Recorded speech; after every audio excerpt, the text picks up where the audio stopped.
De manhã, o hospital me ligou para informar que meu marido havia falecido. Fiquei em choque, completamente devastada. Mas, poucas horas depois, recebi outra ligação, desta vez do banco. Disseram que meu marido havia acabado de sacar todo o dinheiro da minha conta. Pedi as imagens das câmeras de segurança. E simplesmente não acreditei em quem apareceu nelas. Mas antes de continuar, confira se você já está inscrito no canal e escreva nos comentários de onde você está assistindo este vídeo. Adoramos saber até onde nossas histórias estão chegando. Amanhã começou como qualquer outra terça-feira. Preparei café, separei os remédios para Roberto e liguei para o hospital para saber como tinha passado a noite.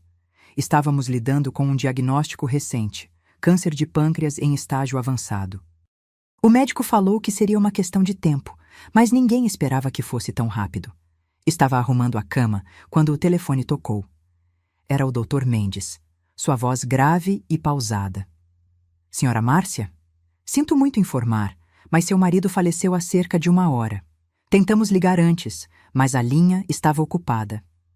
A notícia não me derrubou como eu imaginava.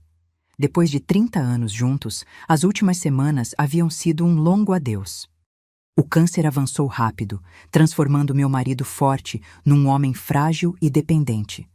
Talvez fosse alívio o que senti, pelo fim do sofrimento dele. Sentei na beirada da cama e fiquei ali, segurando o telefone mudo, tentando processar que agora era viúva. Liguei para minha filha Elisa, que morava em Curitiba. Ela prometeu pegar o primeiro voo. Depois chamei nosso filho Marcelo, que vivia a apenas 20 minutos daqui. Ele chegou rápido, com a esposa Sandra, trazendo aquele tipo de abraço que parece ensaiado, como se tivesse aprendido em algum manual como consolar a mãe viúva. Mãe, nós cuidaremos de tudo, ele disse, me tratando como se eu fosse incapaz. A funerária, os documentos, tudo. Sandra ficou me observando com uma expressão que não chegava aos olhos. Descanse um pouco, dona Márcia. Vai ser um dia difícil. A tarde passou em um borrão de telefonemas, vizinhos trazendo comida e arranjos com a funerária. O velório seria no dia seguinte. Marcelo e Sandra permaneceram na casa, ocupados com telefonemas e papeladas, enquanto eu me sentia estranhamente deslocada em minha própria tragédia. Quando finalmente consegui ficar sozinha, sentei na varanda com uma xícara de chá que não conseguia beber. O celular tocou, um número desconhecido. Senhora Márcia Almeida? Aqui é Fernanda Costa, do Banco Nacional. Sei que este não é um bom momento, mas temos um assunto urgente para tratar. Sua voz hesitou. Houve uma movimentação na sua conta conjunta que precisamos verificar. Que tipo de movimentação? Perguntei, subitamente alerta. Um saque no valor total da conta, R$180 mil, realizado hoje à tarde, por volta das 14h30. O mundo pareceu parar.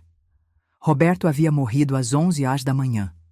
Isso é impossível, falei com a voz tremendo. Meu marido faleceu hoje pela manhã. Um silêncio pesado do outro lado da linha. Senhora Márcia, o saque foi realizado pessoalmente na agência central, com a assinatura e documentos do seu marido. Temos as imagens da segurança. Meu coração disparou. Quero ver essas imagens, agora. A senhora pode vir ao banco? A gerência à espera. 20 minutos depois, eu dirigia automaticamente pelas ruas familiares da cidade, tentando encontrar explicações racionais. Erro de identificação, roubo de identidade, um sósia impressionante. Qualquer coisa exceto a ideia que começava a se formar em minha mente. A gerente, Fernanda, me recebeu pessoalmente. Uma mulher de uns 40 anos, com olhar preocupado e profissional. Ela me conduziu a uma sala reservada onde um computador já mostrava a tela congelada de uma gravação de segurança. Isso foi hoje, às 14h32, ela explicou, dando play no vídeo. A imagem mostrava o interior da agência bancária.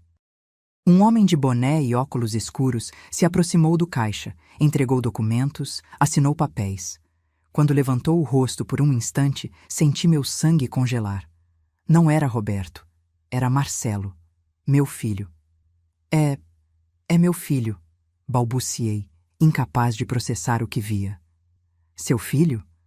A gerente parecia confusa, mas a assinatura no recibo é idêntica à do seu marido. Falsificada.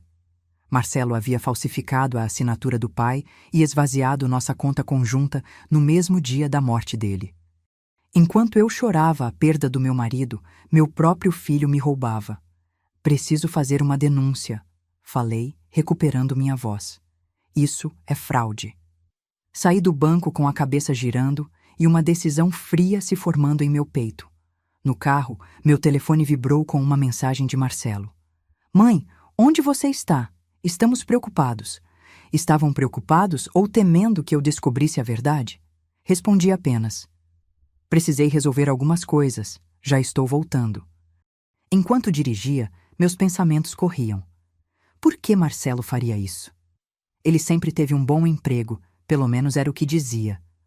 Ou será que havia mais segredos escondidos em minha família do que eu jamais poderia imaginar? Liguei para Elisa. Filha, preciso que você venha o mais rápido possível. Aconteceu algo grave, mas não posso falar por telefone. E não comente nada com seu irmão. Mãe, o que foi? Você está me assustando. Apenas venha, e não confie no Marcelo. Desliguei, sentindo o peso dessas palavras. Como uma mãe chega ao ponto de dizer para não confiar no próprio filho? Mas as evidências estavam ali, irrefutáveis. Passei em frente à nossa casa e vi o carro de Marcelo na garagem. Decidi não entrar ainda. Precisava pensar, planejar meus próximos passos. Parei em um café no centro da cidade, pedindo um chá que mais uma vez não consegui beber.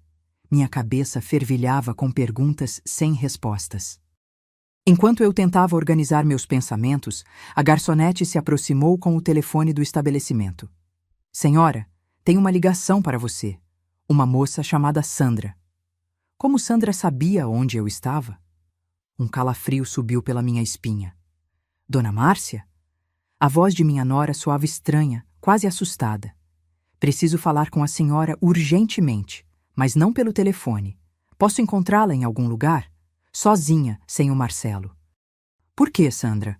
O que está acontecendo? Por favor, ela insistiu. É sobre o que o Marcelo fez hoje. Eu sei de tudo e não concordo com isso. Há muito mais coisa acontecendo do que a senhora imagina. Foi então que percebi. Minha vida inteira havia sido construída sobre areia, e a maré estava subindo rapidamente para levar tudo embora. Combinei de encontrar Sandra em uma praça perto do centro, um lugar público onde eu me sentiria segura. Enquanto esperava, observava os pombos disputando migalhas, pessoas passando apressadas, o mundo continuando como se o meu não estivesse desmoronando. Reconheci Sandra se aproximando, cabelos loiros presos, expressão preocupada, olhando constantemente para trás como se temesse ser seguida. Dona Márcia, ela disse sentando ao meu lado. Suas mãos tremiam. Primeiro, preciso dizer que sinto muito pelo seu Roberto. Realmente sinto. O que está acontecendo, Sandra? Cortei. Não tinha paciência para formalidades. Ela respirou fundo. Marcelo está afundado em dívidas. Não só dívidas comuns, ele deve dinheiro para pessoas perigosas. Apostas, investimentos ruins, empréstimos com agiotas. São mais de R$ 200 mil. A informação me atingiu como um soco. E vocês esconderam isso de nós? Ele escondeu de todos, inclusive de mim. Seus olhos se encheram de lágrimas. Descobri há 2 meses, quando homens vieram à nossa casa fazer ameaças. Foi quando Marcelo começou a ficar desesperado. E o dinheiro da conta? Meu dinheiro? Sandra baixou a cabeça. Ele planejou isso quando soube do diagnóstico do seu Roberto. Disse que seria um empréstimo temporário, que devolveria tudo assim que resolvesse seus problemas. Ela ergueu os olhos para mim. Mas ontem à noite ouvi uma ligação. Ele falava sobre fugir, sobre um plano que tinha que dar certo. Ele não vai devolver nada, Dona Márcia. Minha mente trabalhava tentando processar tudo. Você está me dizendo que meu filho esperou seu pai morrer para me roubar e agora está planejando fugir? Tem mais. Sandra hesitou, como se estivesse decidindo quanto revelar. Encontrei remédios estranhos no nosso banheiro. Remédios que não são nossos. Quando pesquisei, descobri que são um tipo de anticoagulante potente. A implicação demorou alguns segundos para me atingir. O Roberto morreu de complicações do câncer que causaram uma hemorragia interna, falei, sentindo o sangue gelar nas veias. Você está sugerindo que... Não estou afirmando nada, Sandra interrompeu nervosa. Só acho estranho. Roberto piorou muito rapidamente depois que Marcelo começou a ajudar com os remédios dele. Fechei os olhos, tentando conter a náusea que subiu pela minha garganta. Não podia ser verdade. Meu filho não poderia ser capaz de algo tão monstruoso. Mas as peças começavam a se encaixar de um modo terrível. Por que você está me contando isso agora? Perguntei, encarando-a. Porque tenho medo, ela confessou. Não reconheço mais o Marcelo. E quando descobri sobre o banco hoje, percebi que ele cruzou todos os limites. Dona Márcia, ele está planejando sair do país amanhã. Comprou passagens para o Paraguai. E você? Ele acha que vou junto, mas não vou. Ela engoliu em seco. Tenho família aqui. E o que ele fez? Não consigo ser cúmplice disso. Tentei manter a compostura, apesar da tempestade emocional dentro de mim. Sandra, preciso que você haja normalmente quando voltar para casa. Não deixe que ele perceba que falamos. Ela assentiu nervosa. O que a senhora vai fazer? O que qualquer mãe faria ao descobrir que seu filho se tornou um monstro, respondi, surpreendendo-me com a frieza em minha própria voz. Proteger o que resta da minha família. Depois que Sandra saiu, permaneci sentada por um longo tempo, olhando para o vazio. Precisava agir com cautela. Se Marcelo desconfiasse que eu sabia de algo, ele fugiria imediatamente com meu dinheiro. Talvez para sempre. Liguei para a delegacia e pedi para falar com algum investigador. Fui transferida para o delegado Castro, a quem expliquei brevemente a situação. Ele pediu que eu fosse à delegacia imediatamente. 1 hora depois, sentada em sua sala austera, terminei de contar tudo o que sabia. O delegado ouviu atentamente, fazendo anotações ocasionais. Senhora Márcia, temos evidências suficientes para investigar a fraude bancária. Quanto à possível interferência no quadro de saúde do seu marido, isso exigiria uma investigação mais aprofundada. Meu filho vai fugir amanhã, insisti. Precisa detê-lo antes disso. Vamos emitir um mandado para congelar os valores e impedir que ele deixe o país, o delegado garantiu. Mas precisamos ser cuidadosos. Se seu filho desconfiar que está sendo investigado, ele pode desaparecer com o dinheiro. Quando saí da delegacia, já era quase noite. Precisava voltar para casa, enfrentar Marcelo e fingir que não sabia de nada. A ideia me causava repulsa, mas era necessário. Ao chegar, encontrei a casa iluminada e o carro de Marcelo ainda na garagem. Respirei fundo antes de entrar. Ele estava na sala, mexendo no notebook. Mãe! Ele se levantou, simulando preocupação. Onde você estava? Fiquei preocupado. Tive que resolver algumas coisas no banco. Respondi vagamente, observando como sua expressão mudou por uma fração de segundo. No banco? Hoje? Mas com tudo o que aconteceu... Algumas coisas não podem esperar, filho. Mantive o tom neutro, embora meu coração estivesse acelerado. Onde está a Sandra? Foi para casa arrumar algumas roupas. Vamos ficar aqui com você esta noite. Concordei com a cabeça, agradecendo mentalmente por meus anos como professora de literatura, que me ensinaram a interpretar textos e pessoas. Marcelo estava nervoso. Seus olhos nunca se fixavam nos meus por muito tempo. Seus dedos tamborilavam na perna. Você já comeu algo? Perguntei, dirigindo-me à cozinha. Não estou com fome, ele respondeu seguindo-me. Mãe, estive pensando sobre as finanças. Você vai precisar de ajuda para administrar tudo agora. E eu posso... Amanhã falamos sobre isso. Interrompi, incapaz de ouvir aquele discurso hipócrita. Hoje só quero descansar. Ele pareceu aliviado. Claro, você deve estar exausta. Que tal eu preparar um chá para você? Observei-o enchendo a chaleira, pegando as xícaras, o mesmo homem que horas antes havia esvaziado minha conta bancária. O mesmo homem que, talvez, a ideia ainda era insuportável, tivesse acelerado a morte do próprio pai. Sandra me disse que vocês estão planejando uma viagem, comentei casualmente. Marcelo congelou por um instante. Ah, sim, só um fim de semana para espairecer um pouco. Mais para frente. Mais mentiras. Bebi o chá que ele me ofereceu apenas por educação, jogando quase tudo na pia quando ele não estava olhando. Após alguns minutos, fingi um bocejo. Vou me deitar. Amanhã será um longo dia. Em meu quarto, com a porta trancada, liguei para Elisa. Ela chegaria pela manhã. Também mandei mensagem para o delegado Castro, confirmando que Marcelo ainda estava em casa. Ele respondeu que agentes fariam vigilância discreta durante a noite e que o mandado seria cumprido pela manhã. Deitada na cama, onde dormi por décadas ao lado de Roberto, fiquei olhando para o teto. Como uma mãe não percebe que seu filho se transformou em alguém capaz de tais atrocidades? Onde eu falhei? O que eu não vi? Quase não dormi. Cada barulho na casa me deixava alerta. Por volta das 3 da manhã, ouvi passos no corredor. A porta da frente se abrindo cautelosamente, um carro dando partida. Corri para a janela a tempo de ver os faróis do carro de Marcelo se afastando. Imediatamente liguei para o número que o delegado havia me dado para emergências. Ele está saindo agora, informei. Acho que não vai esperar até amanhã para fugir. Estamos de olho, senhora, respondeu o policial de plantão. Não se preocupe. Mas como não me preocupar?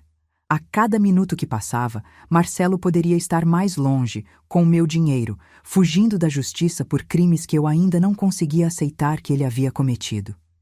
Aos primeiros raios de sol, ouvi uma batida na porta da frente. Ao abrir, encontrei 2 policiais. Senhora Márcia Almeida, delegado Castro nos enviou. Podemos entrar? Os policiais eram um homem e uma mulher, ambos com expressões graves e formais. Depois de verificar suas identificações, deixei-os entrar. A policial, que se apresentou como Sargento Oliveira, foi direto ao assunto. Senhora Márcia, conseguimos localizar seu filho na rodoviária, tentando embarcar em um ônibus para Foz do Iguaçu. Ele está detido para averiguação neste momento. Um misto de alívio e dor me invadiu. E o dinheiro? Encontramos com ele aproximadamente R$40 mil em espécie, explicou o outro policial. O restante provavelmente foi transferido para outras contas. A equipe financeira está investigando. Sentei-me pesadamente no sofá. O que acontece agora? O delegado Castro gostaria que a senhora fosse até a delegacia para formalizar a denúncia. Também precisamos que reconheça oficialmente seu filho nas imagens do banco. Concordei, sentindo-me entorpecida. Enquanto me arrumava para sair, o telefone tocou. Era Sandra, sua voz trêmula e assustada. Dona Márcia, a polícia levou o Marcelo. Eles vieram aqui logo cedo perguntando por ele e depois recebi uma ligação dizendo que o prenderam na rodoviária. O que está acontecendo? Acho que você sabe muito bem o que está acontecendo, Sandra, respondi, sem conseguir esconder a frieza em minha voz. Marcelo roubou meu dinheiro e estava tentando fugir. Eu sei, ela chorou. Mas ele é seu filho. Você realmente vai mandar prendê-lo? Ele se prendeu sozinho quando decidiu cometer um crime, respondi. E há mais perguntas a serem respondidas. Um silêncio pesado seguiu-se. Sobre os remédios? Ela finalmente perguntou em voz baixa. Sobre tudo. Preciso desligar agora. A polícia está me esperando. Na delegacia, fui conduzida a uma sala onde o delegado Castro me aguardava.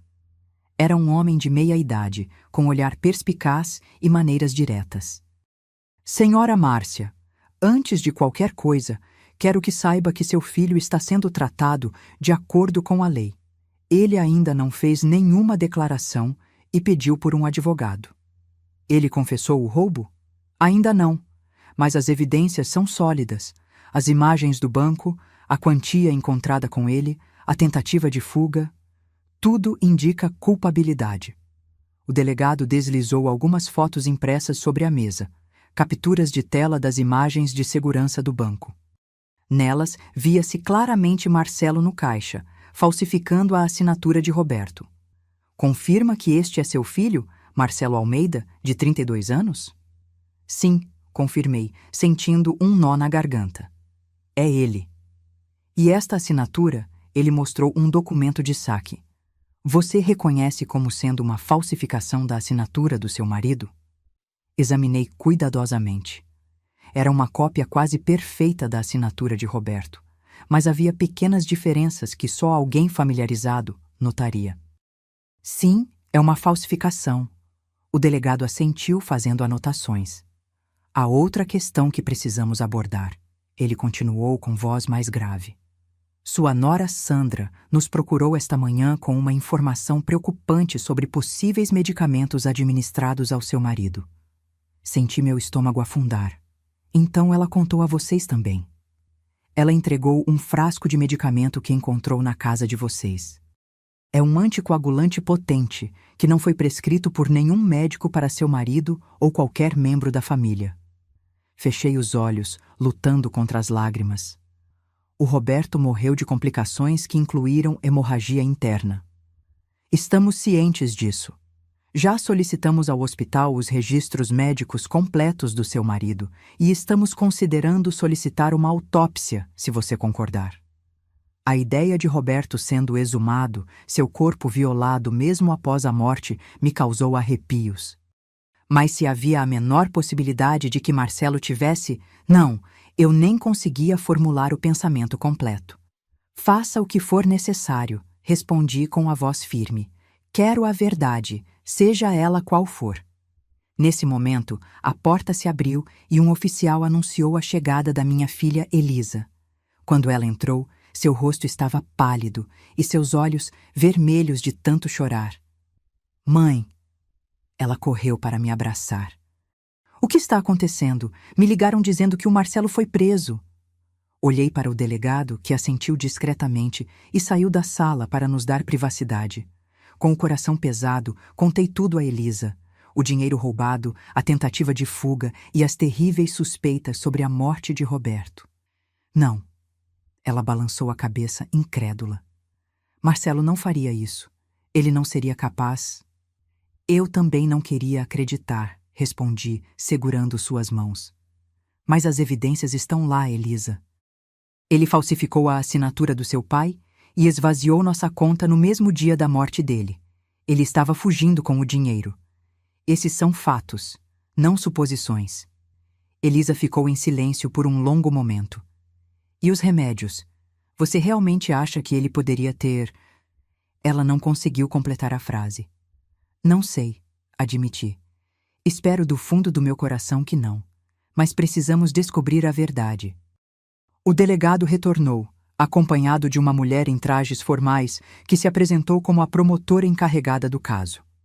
Senhora Márcia, já temos evidências suficientes para indiciar seu filho por estelionato e falsificação documental, ela explicou. Quanto à outra acusação mais grave, precisaremos de mais investigação. Posso vê-lo? Perguntei, surpreendendo a mim mesma com o pedido. A promotora e o delegado trocaram olhares. Se ele e o advogado dele concordarem, sim, respondeu o delegado. Mas devo avisá-la que ele está muito hostil no momento.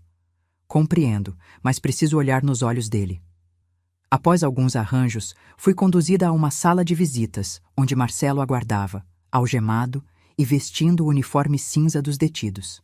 Seu advogado, um homem de terno caro e expressão calculista, estava ao seu lado. Quando entrei, Marcelo ergueu os olhos.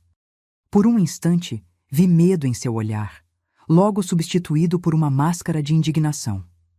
Mãe, ele disse com a voz controlada. Isso é um grande mal-entendido.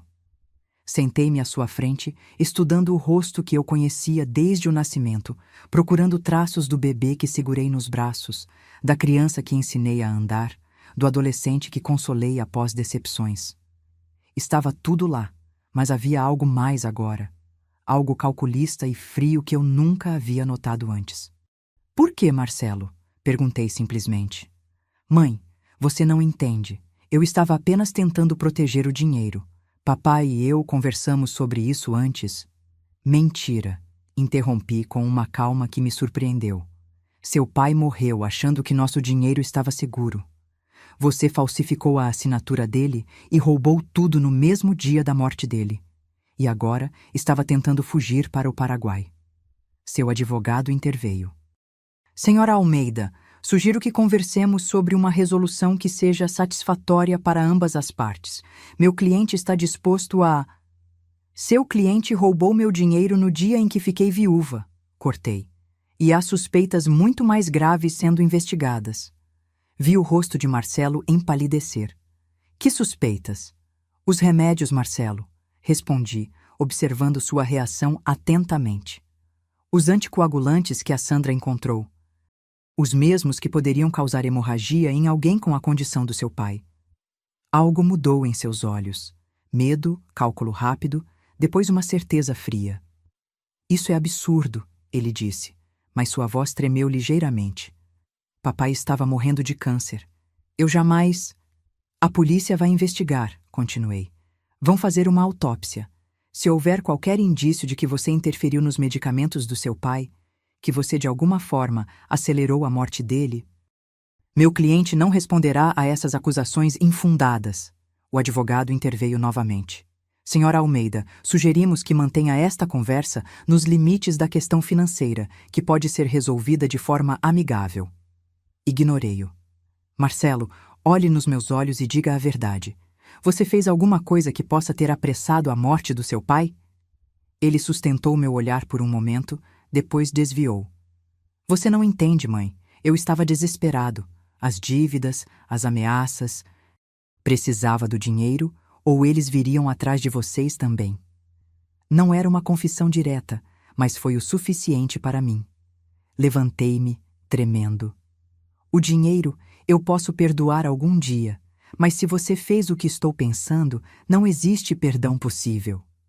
Saí da sala antes que ele pudesse responder, antes que minhas lágrimas começassem a cair. No corredor, encostei-me na parede, sentindo minhas pernas fraquejarem. Elisa me amparou. O que ele disse, mãe? Ele não negou, sussurrei. Ele não negou. Os dias seguintes passaram em uma névoa de procedimentos legais e descobertas dolorosas. A investigação sobre a morte de Roberto avançou rapidamente após a polícia obter uma ordem judicial para examinar seu prontuário médico completo. Os médicos que o atenderam foram entrevistados e cada detalhe de seus últimos dias foi escrutinado. Na sexta-feira, 3 dias após a prisão de Marcelo, o delegado Castro me chamou à delegacia novamente. Seu rosto estava sério quando me recebeu em seu escritório, onde a promotora e um médico legista já aguardavam. Senhora Márcia, primeiro quero agradecer sua cooperação durante este processo difícil, começou o delegado. Temos algumas informações importantes para compartilhar com a senhora. O legista Dr. Paulo Mendonça, um homem de meia idade com olhos compassivos por trás de óculos de armação fina, pediu permissão para falar. Analisei os relatórios médicos do seu marido, senhora Márcia, e também amostras de sangue que foram preservadas pelo hospital. Encontramos níveis anormalmente altos de varfarina, um anticoagulante potente. Esse medicamento não estava entre os prescritos para seu marido. Senti meu coração afundar. O que isso significa exatamente? A varfarina, em doses normais, é usada para prevenir coágulos sanguíneos. Mas em doses elevadas, especialmente em alguém com a condição do seu marido, poderia causar hemorragia interna severa. Ele fez uma pausa delicada. Os níveis encontrados eram consistentes com uma dosagem muito acima do terapêutico. Em outras palavras, a promotora interveio. Há fortes indícios de que seu marido foi deliberadamente medicado com doses perigosas de um anticoagulante, o que acelerou significativamente seu falecimento. A sala pareceu girar ao meu redor. Uma coisa era suspeitar, outra era ouvir a confirmação clínica, fria e inegável. Meu filho havia envenenado meu marido.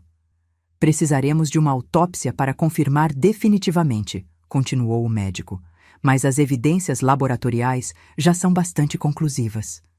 E a polícia encontrou receitas desse medicamento no apartamento do seu filho, acrescentou o delegado. Prescritas por um médico que nunca atendeu seu marido, obtidas em diferentes farmácias nas últimas semanas. Fechei os olhos tentando controlar a náusea que subia pela minha garganta. As paredes do escritório pareciam se fechar sobre mim. Senhora Márcia, está tudo bem? Ouvi a voz distante do delegado. Não, respondi honestamente. Nada está bem. Acabei de descobrir que meu filho provavelmente matou meu marido. Senti uma mão gentil em meu ombro. Era a promotora. Seu rosto agora mais suave, mais humano.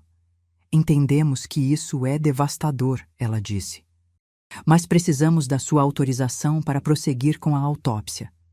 Assenti mecanicamente. Façam o que for necessário. Quero a verdade completa, por mais dolorosa que seja. Ao sair da delegacia, encontrei Elisa me esperando no carro, seu rosto ansioso e pálido. Entrei e fiquei em silêncio por longos minutos. Eles confirmaram, não foi? Ela perguntou finalmente, sua voz quase inaudível. Quase. Encontraram o anticoagulante no sangue do seu pai, níveis altos demais para ser acidental. Virei-me para ela, notando como ela parecia ter envelhecido anos em apenas alguns dias. Elisa, seu irmão envenenou seu pai. Ela soluçou, cobrindo o rosto com as mãos. Por quê? Por que ele faria isso? Não faz sentido. Dinheiro, respondi simplesmente. Dívidas, jogos, problemas que ele escondia de todos nós. Ele não podia esperar que seu pai morresse naturalmente. Precisava do dinheiro imediatamente. Elisa ligou o carro com mãos trêmulas. Para onde vamos agora? Para casa. Preciso de um tempo para processar tudo isso. No caminho, meu telefone tocou. Era o advogado de Marcelo. Senhora Almeida, meu cliente gostaria de falar com a senhora novamente. Ele tem informações importantes sobre o caso. Que tipo de informações? Prefiro não discutir por telefone, mas acredito que seria do seu interesse ouvir o que ele tem a dizer. Depois de desligar, relatei a conversa a Elisa. Você vai? Ela perguntou preocupada. Vou. Preciso ouvir o que ele tem a dizer, mesmo que sejam mais mentiras. No dia seguinte, voltei à delegacia. Marcelo parecia diferente. O cabelo desgrenhado, olheiras profundas, uma barba de 3 dias que nunca antes havia permitido crescer. Seu advogado, no entanto, estava imaculadamente vestido e composto. Senhora Almeida, começou o advogado, meu cliente está disposto a cooperar plenamente com a investigação financeira. Ele fornecerá todas as informações sobre as transferências bancárias e está comprometido a ressarcir integralmente o valor retirado da conta. Em troca de quê? Perguntei, desconfiada. Em troca da sua consideração quanto às outras acusações mais sérias que estão sendo consideradas. Olhei diretamente para Marcelo. Você está negociando? Depois do que fez? Mãe, por favor, ele implorou, sua voz quebrada. Eu cometi erros terríveis, mas não é o que parece. Então explique. O que exatamente não é o que parece? Seu advogado interveio. Meu cliente está disposto a fazer uma declaração completa sobre os medicamentos, mas apenas com certas garantias da promotoria. Levantei-me, tremendo de raiva. Você envenenou seu pai até a morte e agora quer negociar? Quer garantias? Não foi assim, Marcelo insistiu, seus olhos desesperados. Papai sabia, ele sabia sobre os remédios. Congelei. O quê? Ele concordou, estava sofrendo demais, pediu minha ajuda. Lágrimas escorriam pelo rosto de Marcelo. Não queria que você soubesse, não queria que você carregasse esse peso. Voltei a sentar-me, atordoada. Está dizendo que foi eutanásia? Que seu pai pediu para morrer? Sim, Marcelo respondeu, sua voz baixa. Ele não aguentava mais a dor. Os médicos não davam mais do que algumas semanas, talvez dias. Ele estava sofrendo terrivelmente. E o dinheiro? Perguntei. Também foi ideia dele que você esvaziasse nossa conta no dia da morte dele? Marcelo desviou o olhar. Não, isso foi um erro meu. Eu precisava do dinheiro. Tinha gente me ameaçando. Pensei que poderia pegar emprestado, resolver meus problemas e devolver antes que você descobrisse. Balancei a cabeça, incrédula. Então seu pai supostamente pediu para morrer, você ajudou e decidiu que isso também lhe dava o direito de roubar o dinheiro dele? Não foi assim que pensei, ele murmurou. Vou dizer o que acho que aconteceu, falei, minha voz ganhando força. Você estava desesperado por dinheiro. Sabia que seu pai estava morrendo, mas não podia esperar que acontecesse naturalmente. Então, decidiu apressar as coisas. E depois, como se não bastasse, ainda roubou o dinheiro que era para eu viver o resto da minha vida. Mãe, eu juro, papai pediu... Pare de mentir, exclamei batendo na mesa. Roberto nunca pediria isso. Ele era católico, acreditava que o sofrimento tinha propósito. Mesmo nos piores momentos, ele falava em aguentar até o fim, em não desistir. O advogado tossiu discretamente. Senhora Almeida, entendemos sua emoção, mas há nuances neste caso que... Não há nuances nenhuma em assassinato e roubo, interrompi. E se meu filho está mentindo sobre a suposta permissão do pai, imagino que seja porque sabe que a autópsia vai confirmar o que já suspeitamos. Levantei-me novamente. Esta conversa acabou. Vocês terão que lidar com a promotoria agora. Quando me virei para sair, ouvi Marcelo dizer em voz baixa: Você nunca me perdoará, não é? Parei, sem olhar para trás. Algumas coisas vão além do perdão, Marcelo. Algumas traições são irreparáveis. Saí da sala com passos firmes, mas assim que cheguei ao corredor, minhas pernas cederam. Um policial correu para me amparar e me ajudou a sentar em um banco próximo. A senhora está bem? Quer água? Assenti, incapaz de falar. Enquanto esperava, vi Sandra entrando na delegacia. Nossos olhares se cruzaram e ela veio em minha direção, hesitante. Dona Márcia, ela começou, nervosa. Vim prestar meu depoimento oficial. Você sabia? Perguntei diretamente. Sobre os remédios, sobre o que Marcelo fez com Roberto? Ela balançou a cabeça. Juro que não. Só descobri sobre os anticoagulantes depois, quando encontrei o frasco. Confrontei Marcelo, mas ele disse que eram para outra pessoa. Eu suspeitei que algo estava errado, mas não queria acreditar. E agora? O que vai fazer? Sandra respirou fundo. Vou dizer a verdade. Tudo o que sei. Não posso mais proteger Marcelo, não depois do que ele fez. Quando voltei para casa naquela tarde, com Elisa ao meu lado, a casa parecia estranhamente vazia, assombrada por memórias e traições. No quarto, sentei-me na beirada da cama e peguei o porta-retratos com nossa foto de família. Roberto, eu, Elisa e Marcelo, todos sorridentes em uma viagem a Gramado 5 anos atrás. Uma família normal, feliz. Ou era o que eu pensava. Como não percebemos, Elisa? Perguntei, passando o dedo pelo rosto de Marcelo na foto. Como não vimos os sinais?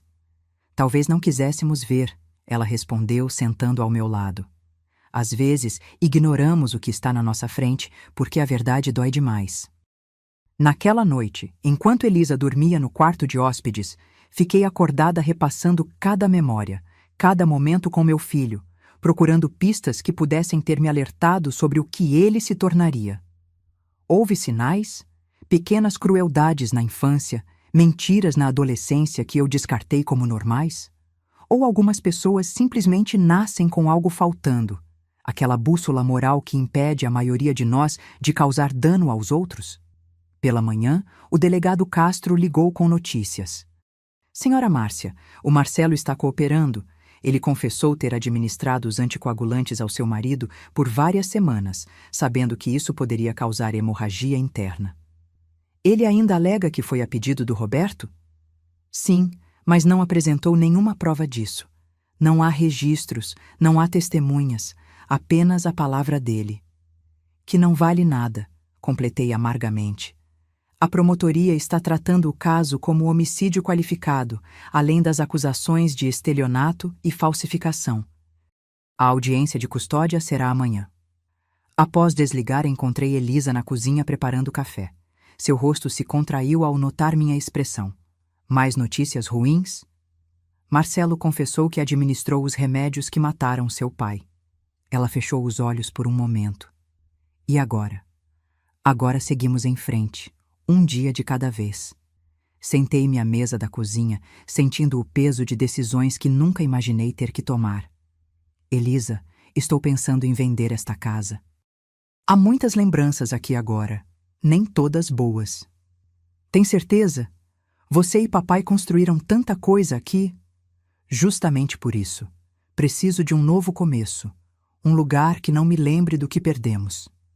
Naquela tarde, Sandra veio me visitar, trazendo algumas roupas e objetos pessoais de Marcelo que estavam em sua casa. Não quero mais nada disso, disse ela colocando uma caixa na sala. Dei meu depoimento hoje. Contei tudo o que sabia sobre as dívidas, sobre as pessoas perigosas para quem ele devia, sobre como ele vinha agindo estranho nas últimas semanas. O que vai fazer agora? Não sei. Tentar reconstruir minha vida longe daqui, talvez. A vergonha é muito grande, Dona Márcia. Todo mundo na cidade já está falando. Olhei para ela, jovem, bonita, com toda a vida pela frente, agora marcada por um casamento com um assassino. Você é jovem, Sandra. Um dia isso será apenas uma memória dolorosa. Ela esboçou um sorriso triste. A senhora é muito generosa, considerando tudo. Eu poderia ter falado mais cedo, poderia ter suspeitado mais. Todos nós poderíamos ter feito mais, interrompi gentilmente. Mas o único responsável pelas escolhas de Marcelo é ele mesmo. A audiência de custódia foi breve e tensa. Marcelo, representado por seu advogado, viu a juíza negar o pedido de liberdade provisória devido à gravidade das acusações e ao risco de fuga já demonstrado. Sentada no fundo da sala, observei meu filho ser levado de volta à cela, suas costas curvadas como se carregasse um peso invisível. O advogado dele me abordou na saída. Senhora Almeida, esperamos que reconsidere sua posição. Uma declaração sua em apoio ao seu filho poderia fazer diferença significativa no processo. Em apoio? Repeti, incrédula. Ele matou meu marido e me roubou. Que tipo de mãe eu seria se apoiasse isso? Uma mãe que acredita na possibilidade de redenção, ele respondeu suavemente. Pense nisso, por favor. Caminhei para fora do tribunal sentindo-me estranhamente leve, como se tivesse deixado algo pesado para trás. Talvez fosse a ilusão da família perfeita que tentei manter por tanto tempo. Ou talvez fosse simplesmente a aceitação da verdade, por mais dolorosa que fosse. No estacionamento, encontrei Sandra aguardando nervosamente ao lado de seu carro. Como foi? Ela perguntou. Ele ficará preso durante o processo. O julgamento provavelmente demorará alguns meses. Ela assentiu, mexendo inquietamente com as chaves em suas mãos. Dona Márcia, tem uma coisa que preciso mostrar para a senhora. Não mostrei antes porque estava com medo. Abriu a bolsa e tirou um envelope amassado. Encontrei isso entre as coisas do Marcelo depois que ele foi preso. São e-mails impressos, conversas dele com um amigo. Peguei o envelope com mãos trêmulas e comecei a ler os e-mails. Eram trocas de mensagens entre Marcelo e um amigo chamado Rogério, datadas de semanas antes da morte de Roberto. Nelas, Marcelo discutia abertamente seu plano. O velho está demorando demais para morrer. Preciso acelerar as coisas ou os caras vão atrás de mim. Consegui umas pílulas que devem ajudar. Sandra não sabe de nada e mamãe é ingênua demais para desconfiar. Em outra mensagem. Comecei a dar os anticoagulantes misturados no suco. Ninguém percebe. O médico disse que ele tem no máximo 1 mês, mas não posso esperar tanto. Assim que ele se for, pego o dinheiro da conta e resolvo tudo. Meus olhos se encheram de lágrimas de raiva e dor. Aqui estava a prova definitiva, em suas próprias palavras. Não havia pedido de ajuda de Roberto. Não havia eutanásia consensual. Apenas assassinato frio e calculista por dinheiro. Por que não mostrou isso antes? Perguntei a Sandra, minha voz trêmula. Porque eu também apareço nas mensagens. Ele fala como se eu não soubesse, mas... Eu tinha suspeitas. Ignorei os sinais, fingi que não estava acontecendo. Ela começou a chorar. Eu deveria ter feito algo. Deveria ter falado com a senhora, com alguém. Talvez seu marido ainda estivesse vivo. Olhei para a jovem diante de mim, assustada, culpada, tentando fazer o certo tarde demais. Eu queria odiá-la por sua omissão, mas reconheci nela o mesmo tipo de cegueira que eu mesma tivera. Você precisa entregar isso à polícia, falei, devolvendo o envelope. Não importa o que aconteça com você agora, a verdade precisa vir à tona. Ela assentiu, enxugando as lágrimas. Vou agora mesmo à delegacia. E depois, acho que vou voltar para a casa dos meus pais por um tempo. Nos despedimos com um abraço desajeitado, duas mulheres unidas pela traição do mesmo homem, cada uma carregando sua própria culpa e dor. Nos dias seguintes, a história dominou as manchetes locais. Filho envenena pai doente para roubar herança. Professor aposentado foi vítima do próprio filho.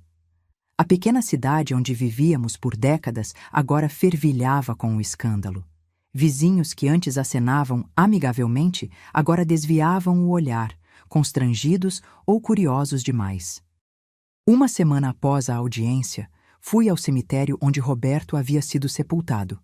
Seu corpo tinha sido brevemente exumado para a autópsia, que confirmou o que já sabíamos: níveis letais de anticoagulantes que haviam provocado hemorragia interna maciça, acelerando sua morte em semanas, talvez meses.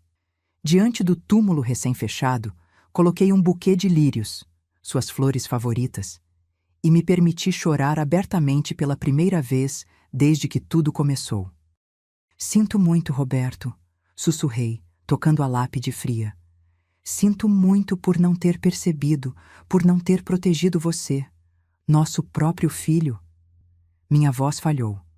Uma mão suave tocou meu ombro. Era Padre Miguel, o sacerdote da nossa paróquia, que aparentemente tinha vindo visitar outro túmulo.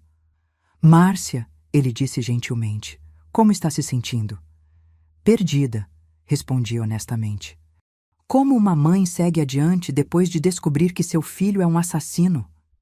O padre suspirou, seu rosto enrugado demonstrando compaixão. Não tenho respostas fáceis, minha filha. Apenas sei que nenhuma mãe deveria carregar a culpa pelos atos de um filho adulto. Mas onde errei? Como não percebi o que ele estava se tornando? Você deu a ele amor, valores, educação. As escolhas que ele fez como adulto são responsabilidade dele, não sua. Ele fez uma pausa. Sei que é difícil de aceitar, mas alguns desvios de caráter vão além da nossa compreensão. Ficamos em silêncio por alguns minutos, contemplando o túmulo de Roberto. Finalmente, o padre perguntou: Você já pensou em visitá-lo, seu filho? Para quê? Para ouvir mais mentiras? Talvez não para ele, mas para você mesma, para encontrar algum tipo de fechamento. Refleti sobre suas palavras durante o caminho de volta para casa. Fechamento. Era isso que eu buscava? Ou era alguma explicação impossível que pudesse fazer sentido do insensato, que pudesse transformar meu filho de monstro de volta ao humano?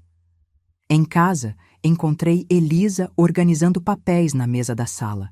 Contas, documentos, o inventário preliminar dos bens de Roberto. Como foi no cemitério? Ela perguntou. Encontrei o padre Miguel. Ele sugeriu que eu visitasse seu irmão. Elisa parou o que estava fazendo. E você vai? Não sei. Parte de mim quer entender, quer ouvir dele, cara a cara, sem advogados ou policiais. Mas outra parte teme que não haja nada para entender. Que a explicação seja simplesmente que seu irmão se tornou alguém capaz de matar o próprio pai por dinheiro. Se você for, quero ir junto, Elisa afirmou. Não quero que enfrente isso sozinha. Na manhã seguinte, fomos juntas ao presídio. Marcelo parecia ainda mais abatido que na audiência. Quando nos viu, seus olhos se iluminaram brevemente com esperança. Mãe Elisa, ele disse sentando-se à nossa frente. Vocês vieram. Viemos porque precisamos ouvir a verdade, Marcelo, respondi. A verdade completa, sem mais mentiras ou manipulações. Devemos isso ao seu pai. Já disse a verdade. Papai estava sofrendo, ele pediu. Pare, interrompi, colocando os e-mails impressos sobre a mesa. Sandra entregou isso à polícia, suas mensagens para Rogério planejando tudo. Não havia pedido nenhum, era tudo mentira. Marcelo empalideceu, seus olhos fixos nos papéis. Por um longo momento, ninguém falou. Então, algo pareceu desmoronar dentro dele. Sua postura, sua expressão, a última camada de auto-engano. Eu não queria que ele sofresse, disse finalmente, sua voz quase inaudível. Isso é verdade. mas precisava do dinheiro. Estava afundado em dívidas, tinha gente me ameaçando. Eles sabiam onde vocês moravam, sabiam da Elisa. Então você matou papai para salvar sua própria pele? Elisa perguntou, sua voz tremendo. Não pensei nisso como matar, ele respondeu, lágrimas escorrendo pelo rosto. Ele já estava morrendo. Eu só apressei o inevitável. E o dinheiro? Perguntei. Por que todo o dinheiro?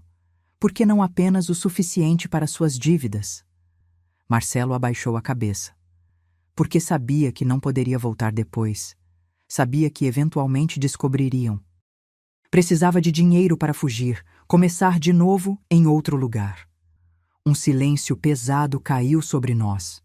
Olhei para meu filho, este estranho que compartilhava meu sangue, que eu carreguei em meu ventre, que eu embalei em meus braços, e percebi que jamais o conheci realmente.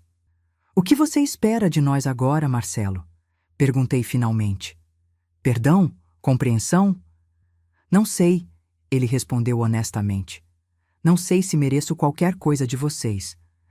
Não, você não merece, concordou Elisa com lágrimas nos olhos. Mas ainda assim, parte de mim quer entender como chegamos a este ponto. Eu perdi o controle da minha vida, ele disse após um momento. Uma aposta ruim levou a outra, um empréstimo a outro, e quando percebi, estava tão fundo que não conseguia ver saída. Não estou pedindo que entendam ou perdoem. Só quero que saibam que sinto muito. Muito mesmo. Sentir muito não traz papai de volta, Elisa respondeu. Não apaga o que você fez. Eu sei. Levantei-me, sinalizando que a visita estava terminada. Marcelo, não sei se algum dia conseguirei olhar para você e ver meu filho novamente, em vez do homem que matou meu marido. Mas sei que, apesar de tudo, não posso simplesmente apagar 32 anos de amor materno. O que isso significa? Ele perguntou, com um lampejo de esperança. Significa que não vou testemunhar contra você no julgamento, a menos que seja obrigada. Que não vou pedir a pena máxima, como a promotoria quer. Mas também não vou mentir por você, nem ajudar a encobrir o que fez. Ele assentiu lentamente, parecendo compreender os limites do que eu podia oferecer. E quanto ao dinheiro? Ele perguntou. Conseguiram recuperar alguma coisa? Apenas os 40 mil que estavam com você quando foi preso, respondeu Elisa. O resto, pelo que sabemos, está perdido. Não me importo mais com o dinheiro, falei, sentindo-me subitamente exausta. Posso recomeçar, posso vender a casa, encontrar um lugar menor. O que não posso recuperar é minha família, como era antes. Ao sairmos, Marcelo chamou uma última vez. Vocês voltarão? Elisa e eu trocamos olhares. Não sabemos, respondeu minha filha. Realmente não sabemos. O outono chegou, pintando as árvores de vermelho e dourado, trazendo consigo ventos frios que pareciam ecoar o vazio que sentia dentro de mim. 3 meses haviam se passado desde a prisão de Marcelo. O julgamento estava marcado para janeiro e a promotoria estava confiante na condenação. Seguindo o conselho do padre Miguel, comecei a frequentar um grupo de apoio para familiares de presidiários. Era uma mistura improvável de pessoas.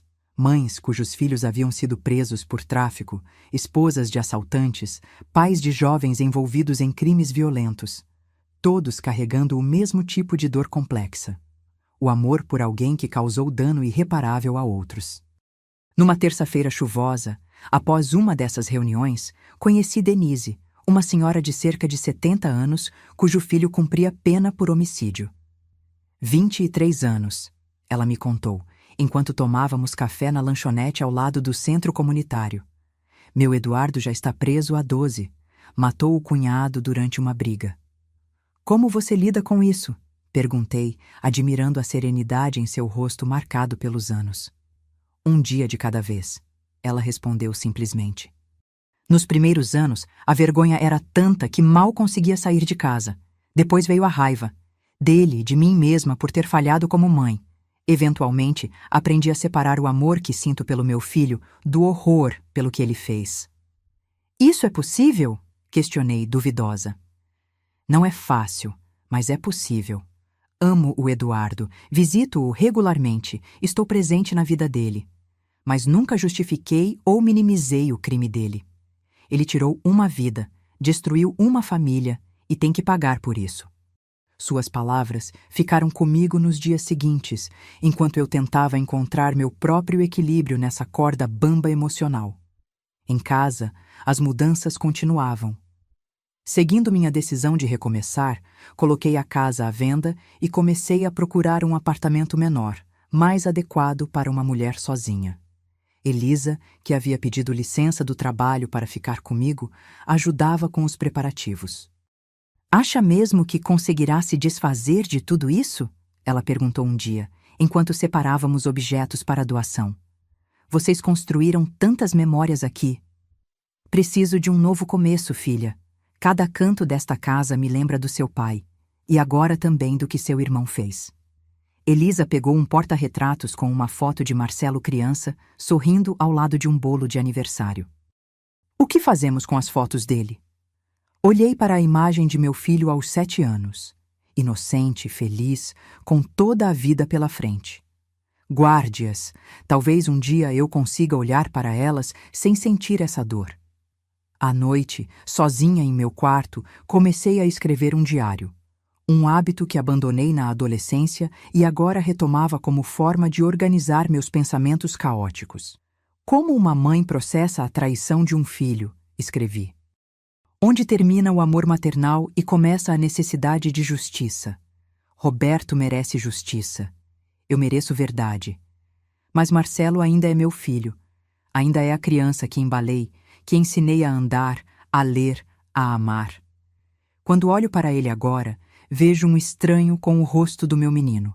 Um homem capaz de cálculo frio, de envenenar seu próprio pai por dinheiro. Como reconciliar essas duas imagens?" No final de outubro, recebi uma ligação inesperada.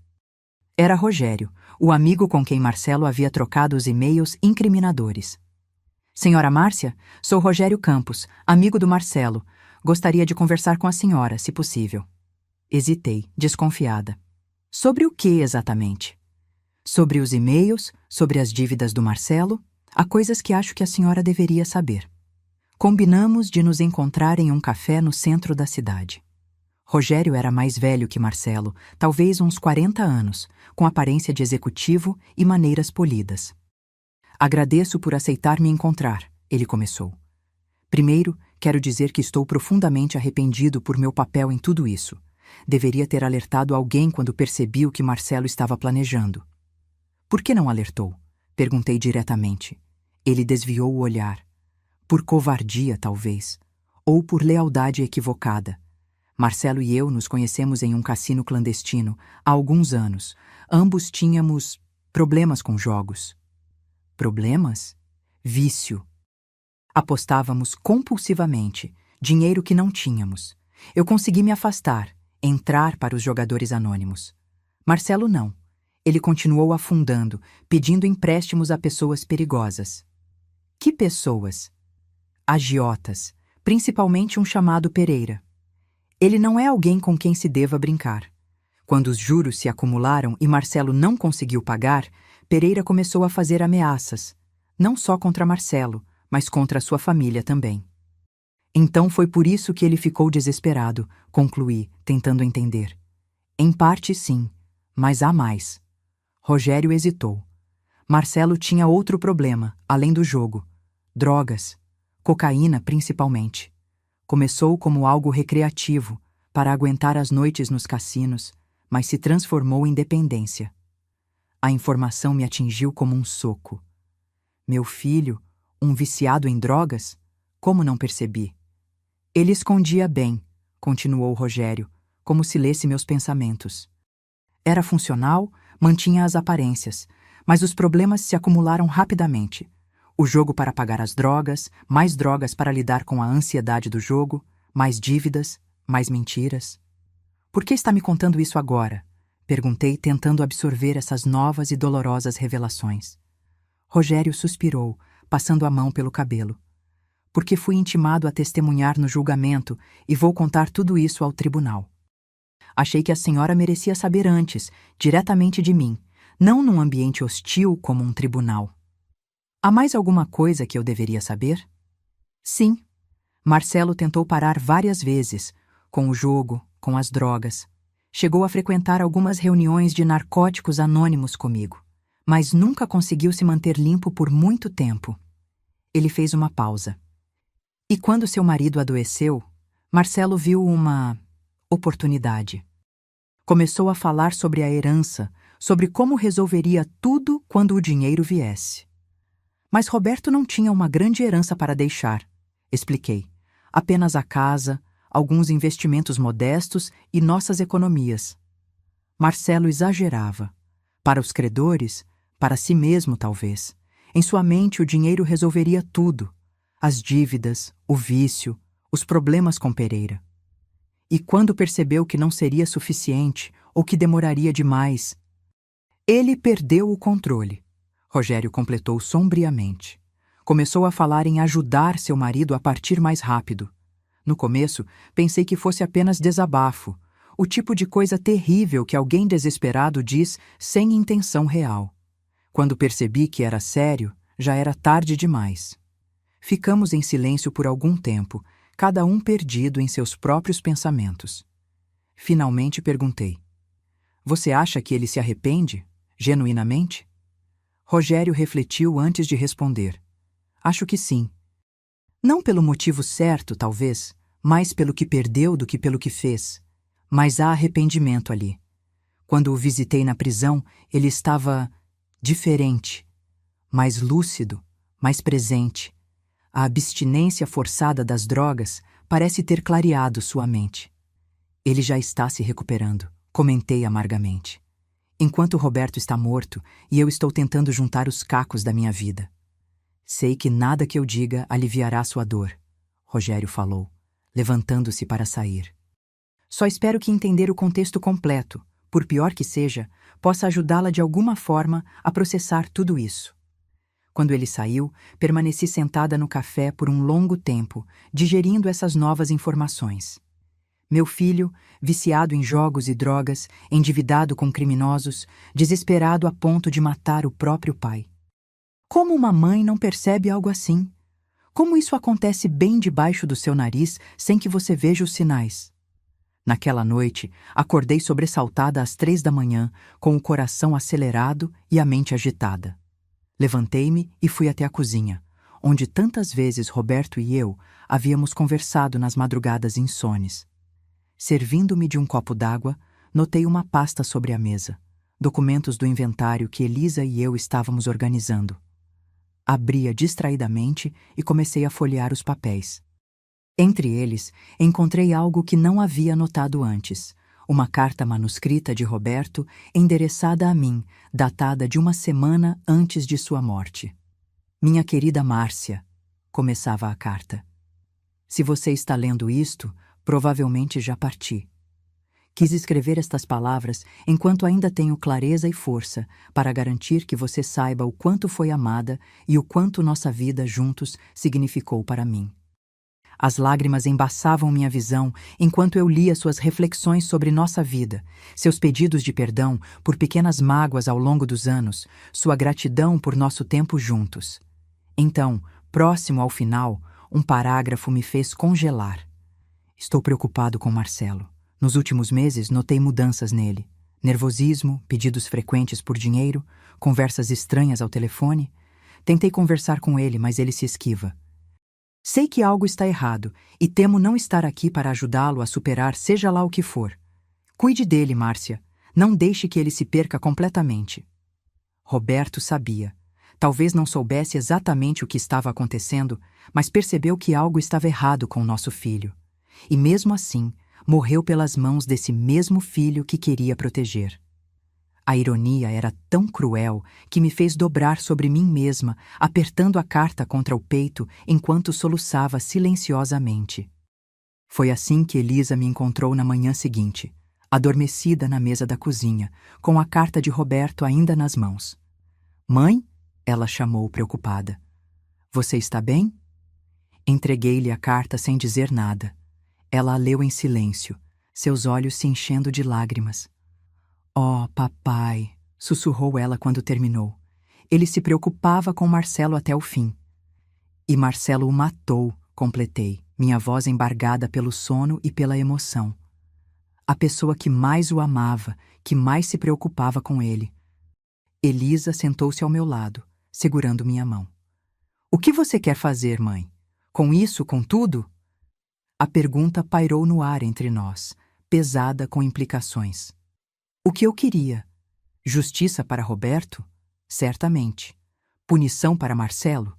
Sim, ele merecia pagar por seus crimes. Mas havia algo mais, algo que só agora começava a reconhecer. Eu queria entender. Entender como meu filho se transformou em um assassino, como nossa família aparentemente normal desmoronou tão completamente. Quero a verdade, respondi finalmente. Toda ela, por mais dolorosa que seja, é o mínimo que devo a Roberto, e a mim mesma. Na semana seguinte, marquei outra visita a Marcelo na prisão. Desta vez fui sozinha. Elisa decidiu que ainda não estava pronta para enfrentá-lo novamente. Ele parecia diferente, mais magro, com olheiras profundas, mas seus olhos estavam mais claros, mais focados que da última vez. Mãe, disse ele surpreso. Não esperava vê-la tão cedo. Conversei com Rogério, falei diretamente. Ele me contou sobre o jogo, as drogas, as dívidas com agiotas. Marcelo fechou os olhos por um momento, depois assentiu. Imaginei que ele falaria: está certo, vocês merecem saber a verdade. Por que não nos pediu ajuda, Marcelo? Por que não veio até nós quando os problemas começaram? Vergonha, acho, e depois foi ficando grande demais. Como explicar que eu devia 200 mil para um agiota? Como contar para vocês que eu tinha me tornado um viciado? Vocês que sempre foram tão corretos, tão... Ele hesitou, procurando a palavra. Normais? Sugeri. Sim, normais. Perfeitos, na minha cabeça. Ele sorriu tristemente. Eu era o filho brilhante, lembra? Primeiro da classe, faculdade boa, emprego promissor. Como admitir que eu havia estragado tudo? Então preferiu continuar mentindo, afundando cada vez mais. Foi assim que começou, uma mentira pequena levando a outra maior, e outra, até que eu estava tão longe da verdade que não conseguia mais voltar atrás. Respirei fundo. Encontrei uma carta que seu pai escreveu antes de morrer. Ele sabia que algo estava errado com você. Estava preocupado. Marcelo empalideceu. Ele percebeu? Ele te amava, Marcelo. Nós dois amávamos. Teríamos feito qualquer coisa para ajudá-lo. Qualquer coisa menos dar 200 mil para pagar dívidas de jogo e drogas, ele murmurou. Você não sabe o que teríamos feito, porque nunca nos deu a chance de ajudar, retruquei, sentindo a raiva crescer. Em vez disso, decidiu que a vida do seu pai valia menos que suas dívidas. Ele abaixou a cabeça, incapaz de sustentar meu olhar. Não pensei assim. Na minha cabeça, ele já estava morrendo mesmo. Eu só apressei um pouco. Parecia tão simples na hora, tão lógico. Eu estava tão desesperado. E o dinheiro? Onde está o resto? Transferi para várias contas diferentes. A maior parte já foi para o Pereira, para pagar o que eu devia. O resto? Sinceramente, não sei. Sandra tinha acesso a algumas contas. Ela pode ter pegado. Você deu o dinheiro para o agiota e mesmo assim tentou fugir? Porque sabia que não seria suficiente. Ele queria mais, sempre mais. Os juros nunca paravam de crescer. Olhei para meu filho, este estranho que compartilhava meu sangue, e vi algo que não tinha notado antes. Medo. Um medo profundo e visceral. O tipo de medo que distorce a realidade, que transforma pessoas normais em monstros. Você está limpo agora? Perguntei. Sim. Não por escolha, claro. Mas sim, estou limpo pela primeira vez em anos. É difícil, mas também clarificador. Consigo pensar melhor. E o que você pensa agora que está pensando melhor? Ele refletiu por um momento. Penso que destruí tudo o que importava por algo que não valia nada. Penso que machuquei as únicas pessoas que realmente se importavam comigo. E penso que, não importa quantos anos eu passe aqui dentro, nunca será o suficiente para compensar o que fiz. Era a coisa mais honesta que já o ouvira dizer desde que tudo começou. O julgamento começou em uma manhã gelada de janeiro. A pequena cidade ainda comentava o caso. O professor aposentado, envenenado pelo próprio filho por dinheiro. Repórteres do jornal local aguardavam na entrada do fórum e senti seus olhares enquanto Elisa e eu subíamos as escadas de pedra do edifício. Dentro do tribunal, a atmosfera era solene e tensa. Sentei-me na primeira fileira, observando Marcelo ser trazido pelos guardas. Ele havia perdido mais peso e seu rosto tinha uma palidez doentia. Quando nossos olhares se cruzaram, ele acenou discretamente com a cabeça, um gesto mínimo de reconhecimento. O julgamento seguiu seu curso ao longo de 2 semanas. A promotoria apresentou as evidências meticulosamente. Os e-mails entre Marcelo e Rogério, os registros médicos de Roberto mostrando a presença dos anticoagulantes, as imagens do banco, os depoimentos das testemunhas. Sandra testemunhou, visivelmente nervosa, detalhando o que sabia sobre as dívidas de Marcelo e como encontrou os medicamentos. Rogério confirmou tudo o que me contara: o vício em jogos, as drogas, as dívidas com Pereira. Quando questionado pelo promotor se acreditava que Marcelo tinha plena consciência de que os medicamentos causariam a morte de Roberto, ele respondeu, após hesitar. Sim, ele sabia. Falou sobre isso várias vezes, calculando quanto tempo levaria. O momento mais difícil foi quando fui chamada para testemunhar. O promotor foi gentil, fazendo perguntas básicas sobre meu relacionamento com Roberto, sobre como descobri o saque bancário, sobre as visitas a Marcelo na prisão. Senhora Almeida? Ele perguntou. Em algum momento seu marido expressou desejo de acelerar sua morte, como alegado pela defesa? Nunca, respondi firmemente. Roberto era católico praticante. Acreditava no valor do sofrimento e na sacralidade da vida. Mesmo nos piores momentos da doença, ele falava em aguentar até o fim. O advogado de defesa tentou uma abordagem diferente, sugerindo que Roberto poderia ter dito coisas diferentes a Marcelo, que talvez em momentos de dor extrema tivesse pedido ajuda para acabar com o sofrimento. Meu marido e meu filho eram próximos, respondi. Mas conheço Roberto melhor que ninguém. Ele nunca pediria isso. E mais importante, nunca pediria a seu próprio filho para carregar tal peso. No último dia do julgamento, Marcelo optou por testemunhar. Seu depoimento foi inesperadamente franco, uma confissão quase completa, divergindo apenas da versão da promotoria em pequenos detalhes. Admitiu ter administrado os anticoagulantes sabendo que causariam hemorragia, admitiu ter roubado o dinheiro, admitiu a tentativa de fuga. Estava desesperado, explicou ele com a voz embargada. As dívidas, as ameaças. Pereira disse que machucaria minha família se eu não pagasse. Achei que estava protegendo todos, mas na verdade estava apenas sendo egoísta e covarde. Não há desculpa para o que fiz. Sei disso agora. Quando o júri se retirou para a deliberação, uma calma estranha me invadiu. Qualquer que fosse o veredicto, nada mudaria o fato essencial. Meu marido havia partido para sempre, e meu filho tinha desempenhado um papel ativo em sua morte. O júri voltou após apenas 4 horas, um tempo surpreendentemente curto para um caso tão complexo. O veredito: culpado de homicídio doloso, estelionato e falsificação documental. A sentença seria determinada pelo juiz na semana seguinte. Ao sair do tribunal, um repórter me abordou, microfone em punho. Senhora Almeida, como se sente com a condenação do seu filho? Olhei para ele, sentindo um cansaço profundo. Como a senhora acha que uma mãe se sente vendo seu filho condenado por matar seu marido? Não há palavras para descrever algo assim. A audiência de sentença foi mais breve. O juiz, um homem idoso com olhos perspicazes e voz grave, ouviu os argumentos finais da promotoria e da defesa antes de proferir sua decisão. Marcelo Almeida, ele começou.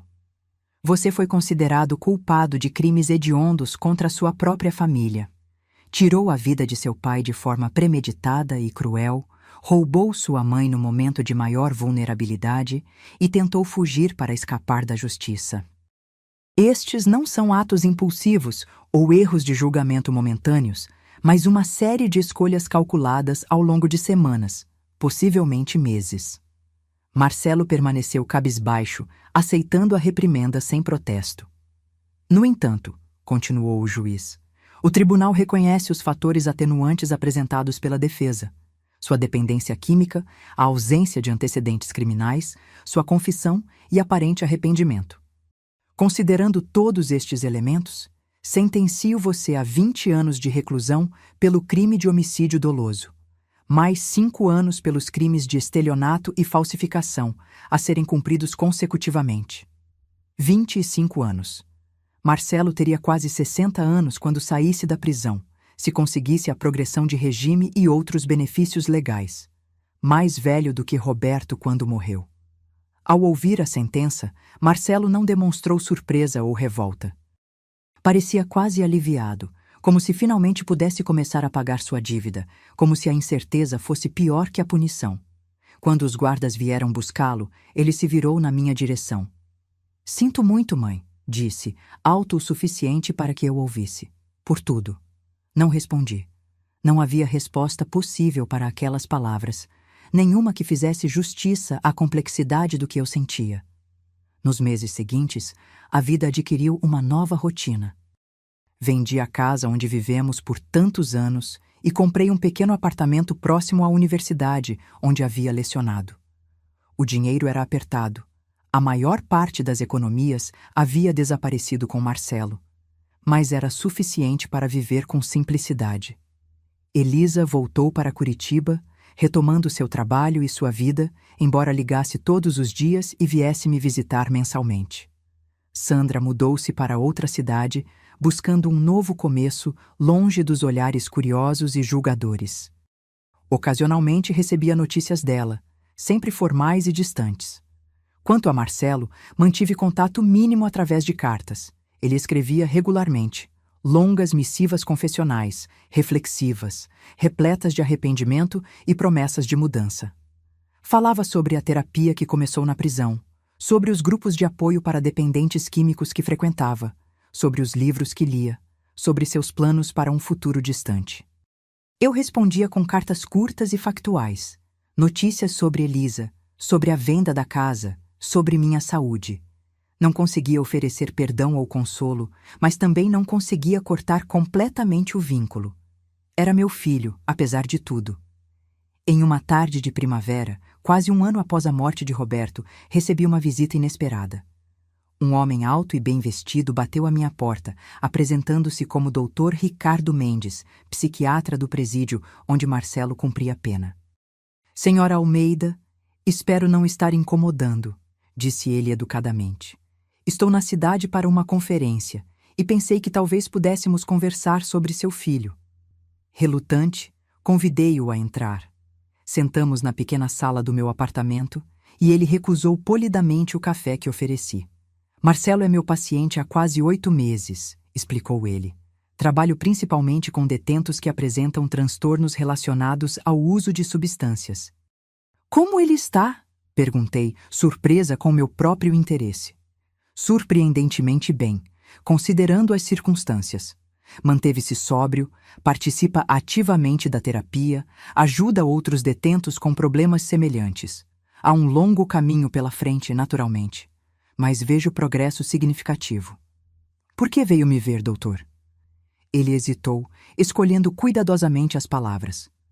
Marcelo fala muito sobre você e sua filha nas sessões. O remorso que sente é profundo e genuíno. Um dos aspectos mais difíceis do trabalho de recuperação é lidar com a culpa pelos danos causados aos entes queridos. Dr. Mendes, interrompi, se veio pedir que eu perdoe Marcelo para ajudar em sua recuperação, não posso prometer isso. Não, não é isso, ele respondeu rapidamente. O perdão, quando vem, deve ser natural e sincero, não algo forçado ou instrumental. Vim porque acredito que compreender o processo pelo qual Marcelo está passando pode ser útil para seu próprio processo de cura. Meu processo de cura? Senhora Almeida, você perdeu seu marido de forma traumática e violenta e descobriu que seu próprio filho foi responsável por isso. É uma dor que poucas pessoas podem compreender. Sei que está lidando com isso da melhor forma possível, mas pensei que talvez ajudasse saber que o homem que causou esse dano está genuinamente trabalhando para entender suas ações e mudar. Refleti sobre suas palavras, sentindo uma mistura confusa de emoções. Ele ainda tenta justificar o que fez? Culpar as drogas, o desespero? Não, respondeu o médico firmemente. Essa é uma das razões pelas quais acredito em seu progresso. Ele assume total responsabilidade por suas escolhas. As drogas, o vício em jogos, as dívidas, tudo isso contextualizar, mas não justifica, e ele compreende isso agora. E quanto ao pai dele? Ele ainda alega que Roberto pediu para morrer? Não. Admitiu que inventou essa história para tentar mitigar sua culpa, tanto aos olhos dos outros quanto aos seus próprios. Senti lágrimas silenciosas escorrerem pelo meu rosto. De alguma forma, essa última confissão, o reconhecimento de que até o suposto pedido de ajuda de Roberto tinha sido uma mentira, trazia um tipo estranho de alívio. A verdade, por mais dolorosa, era melhor que a incerteza.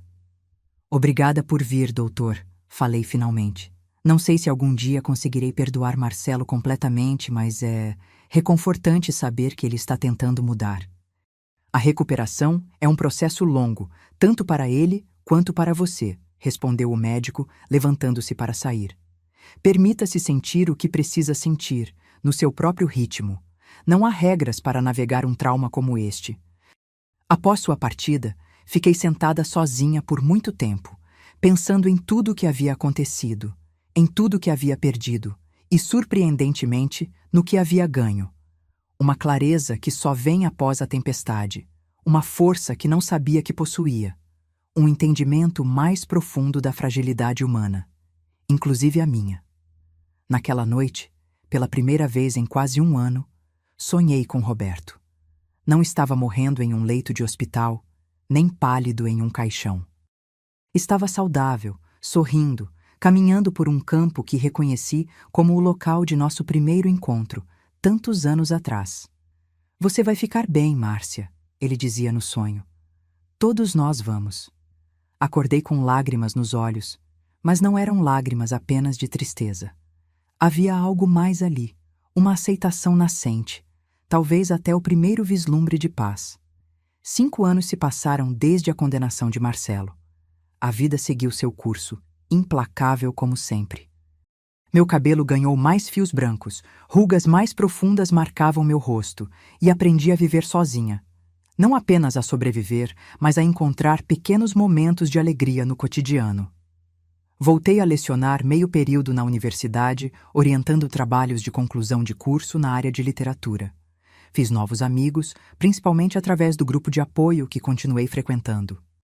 Até comecei a viajar um pouco. Pequenas excursões para cidades próximas, um cruzeiro pelo litoral brasileiro que Roberto e eu sempre planejamos fazer juntos. Elisa se casou com um homem gentil chamado André e me deu uma neta, Luísa, que se tornou o sol do meu universo. Aos 3 anos, ela era esperta e curiosa, com os mesmos olhos vivos de seu avô. Nas visitas mensais, eu a cobria de mimos e histórias, tentando construir memórias felizes para compensar as dolorosas que carregava comigo. Quanto a Marcelo, mantive uma relação distante mas constante.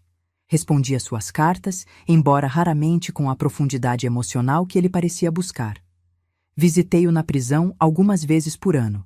Encontros tensos no início, depois, gradualmente, mais naturais, à medida que ambos encontrávamos uma nova forma de nos relacionar. Ele mudou na prisão, de formas que eu não esperava. Completou o ensino superior através de um programa de educação à distância para detentos. Tornou-se uma espécie de conselheiro informal para outros prisioneiros com problemas de dependência química. Escrevia poesia, lia filosofia, participava de todos os programas de reabilitação disponíveis. Nunca imaginei que encontraria propósito aqui dentro, ele me disse durante uma visita. Mas ajudar outros presos a lidar com os mesmos demônios que me destruíram, isso dá algum sentido aos meus dias. Numa tarde de outono, 5 anos após o julgamento, recebi uma ligação do advogado de Marcelo. Ele havia entrado com um pedido de revisão de pena, baseado no bom comportamento, na participação em programas de reabilitação e em um diagnóstico retroativo de transtorno por uso de substâncias em estágio severo no momento do crime. O juiz marcou uma audiência para o próximo mês, explicou o advogado. Se o pedido for aceito, Marcelo poderá ser transferido para um regime semiaberto mais cedo do que o previsto inicialmente. O que isso significa exatamente? Perguntei, sentindo um nó no estômago. Significa que, em vez de cumprir 2/3 da pena em regime fechado, ele poderia passar para o semiaberto após 1/3, com possibilidade de trabalho externo e saídas temporárias. Tão cedo? Ele matou alguém. Ele matou o próprio pai. Compreendo sua preocupação, senhora Almeida. Mas a lei prevê possibilidades de progressão de regime para quem demonstra reabilitação efetiva, e Marcelo tem sido um exemplo disso. O sistema penal brasileiro prioriza a ressocialização, não apenas a punição. Após desligar, liguei imediatamente para Elisa. Sua reação foi tão ambivalente quanto a minha, uma mistura de apreensão e incerteza. Não sei como me sentir sobre isso, mãe, ela confessou. Parte de mim ainda quer que ele pague por cada minuto do que fez com o papai. Mas outra parte pensa que talvez ele mereça uma chance de reconstruir algum tipo de vida, eventualmente. No dia da audiência, entrei no tribunal com sentimentos conflitantes. Não havia me decidido se apoiaria ou contestaria o pedido de Marcelo. Queria justiça para Roberto, mas também reconhecia as mudanças que Marcelo havia feito. Era possível conciliar essas duas posições? O juiz, diferente daquele que conduziu o julgamento original, era uma mulher de meia-idade com expressão séria e compassiva. Ela revisou meticulosamente o caso, os relatórios de comportamento prisional, as avaliações psiquiátricas. Marcelo teve a oportunidade de falar e o fez com uma eloquência que me surpreendeu. Meritíssima, não estou aqui para minimizar a gravidade do que fiz, nem para fugir da responsabilidade pelos meus atos, ele começou. Tirei a vida do meu pai, causei dor incalculável à minha família e nenhuma quantidade de tempo na prisão jamais compensará isso completamente. Ele continuou, explicando como havia usado seu tempo de reclusão para entender os mecanismos de sua dependência, para confrontar seus próprios demônios, para buscar maneiras de retribuir a sociedade, mesmo de dentro da prisão. Não peço esta progressão como um favor ou um atalho, concluiu. Peço como uma oportunidade de continuar minha reabilitação em um ambiente que me permita contribuir mais diretamente com a sociedade, enquanto continuo cumprindo minha dívida com a justiça. O promotor argumentou contra, enfatizando a gravidade do crime e questionando se 5 anos era tempo suficiente para garantir a reabilitação de alguém que havia planejado friamente o assassinato do próprio pai. Então, surpreendentemente, o juiz se dirigiu a mim. Senhora Almeida, a senhora é a pessoa mais afetada pelos crimes do réu, além da vítima fatal. Gostaria de ouvir sua opinião sobre este pedido de progressão de regime. Levantei-me lentamente, sentindo todos os olhos da sala sobre mim. O que eu diria? Que parte de mim deveria ouvir? A mãe ou a viúva? Meritíssima, comecei, minha voz firme apesar do tremor interior. Nos últimos 5 anos, vivenciei uma jornada que nenhuma mãe ou esposa deveria ter que percorrer. Perdi meu marido da pior maneira possível, pelas mãos do nosso próprio filho. Fiz uma pausa, organizando meus pensamentos. Inicialmente, só conseguia ver Marcelo como o monstro que matou Roberto. Não conseguia conciliar a imagem do assassino com a do menino que criei. Mas ao longo destes anos, através de cartas e visitas, vi um homem genuinamente arrependido, trabalhando duramente para compreender e mudar o que o levou a tais atos. Olhei diretamente para Marcelo, que me observava com olhos marejados. Não posso falar por Roberto e não posso dizer que perdoei completamente. Mas acredito que meu marido, que sempre viu o melhor nas pessoas, apoiaria uma chance de reabilitação para nosso filho. Então a senhora não se opõe à progressão de regime? Perguntou o juiz, clarificando. Não, meritíssima, não me oponho. Acredito que Marcelo deve continuar pagando por seus crimes, mas também acredito que a forma como esse pagamento ocorre pode incluir oportunidades para ele retribuir à sociedade de maneiras mais construtivas. Após ouvir todos os argumentos, o juiz anunciou que tomaria sua decisão em uma semana. Saí do tribunal exausta emocionalmente, mas em paz com minhas palavras. Não sabia se havia feito a escolha certa, mas havia falado com honestidade. Marcelo me ligou da prisão naquela noite. Um privilégio especial concedido pelo diretor. Mãe, ele disse, sua voz embargada. O que você disse hoje no tribunal, eu não esperava isso. Disse apenas a verdade, Marcelo, respondi, sentando-me pesadamente no sofá do meu apartamento. Não foi fácil. Eu sei, e por isso significa ainda mais. Ele fez uma pausa. Por muito tempo, achei que você nunca me veria como nada além do homem que matou o papai. Parte de mim sempre vai ver isso, admiti. Não posso apagar o que aconteceu, nem você pode. Mas você também é meu filho, e vejo o esforço que tem feito para mudar. Estou tentando, mãe, todos os dias, não para sair da prisão mais cedo ou para impressionar o juiz, mas porque finalmente entendi o que fiz, o que destruí. Conversamos por alguns minutos mais, sobre o trabalho dele com outros detentos, sobre Elisa e a pequena Luísa, sobre meu retorno à docência. Uma conversa quase normal, exceto pelo contexto extraordinário que a cercava. Uma semana depois, recebi a notícia. O juiz havia concedido a progressão para o regime semiaberto. Em 3 meses, após os trâmites burocráticos, Marcelo seria transferido para uma colônia penal agrícola, onde trabalharia durante o dia e permaneceria recluso apenas à noite e nos fins de semana. A notícia provocou reações mistas em nossa pequena família.